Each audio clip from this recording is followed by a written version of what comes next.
బీసీల పరిరక్షణకు ప్రత్యేక చట్టం తీసుకువస్తున్న సీఎం చంద్రబాబుకు రాజ్యసభ సభ్యుడు బీసీ సంక్షేమ సంఘం జాతీయ అధ్యక్షుడు ఆర్ కృష్ణయ్య కృతజ్ఞతలు తెలిపారు. తెలంగాణలో కూడా ఇలాంటి చట్టం తీసుకురావాలని కోరారు. కేంద్ర ప్రభుత్వం కూడా దేశవ్యాప్తంగా ఈ చట్టం అమలు చేసేందుకు ఆలోచన చేయాలని కోరారు. ఎస్సీ ఎస్టీలకు ఉన్న అట్రాసిటీల చట్టం మాదిరిగా బీసీలకు కూడా పరిరక్షణ చట్టం తీసుకురావాలని సీఎం రేవంత్ రెడ్డిని కోరారు. దీని ద్వారా బీసీలపై జరుగుతున్న దాడులు అరికట్టవచ్చని అభిప్రాయపడ్డారు. 42% బీసీ రిజర్వేషన్లు పెంచిన తర్వాతనే ఎంపీటీసీ జెడ్పీటీసీ ఎన్నికలకు వెళ్లాలని అన్నారు.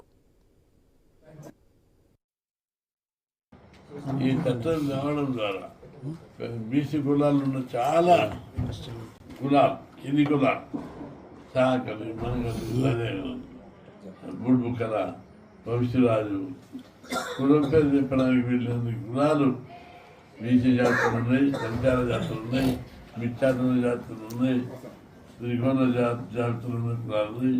వీళ్ళందరికీ రక్షణ కల్పించాలంటే రక్షణ చట్టం తేవడం ఒకటి. ఇక్కడ రక్షణ విషయం వచ్చినప్పుడు 2 పాయింట్లు ఉన్నాయి.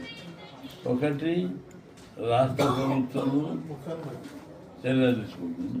అట్ ది సేమ్ టైం దేశంలో కూడా ఈ ప్రాబ్లం ఉంది. దేశం అంతటికీ ఈ సమస్యను విస్తరింపజేయాలని చెప్పి డిమాండ్ చేస్తున్నాం.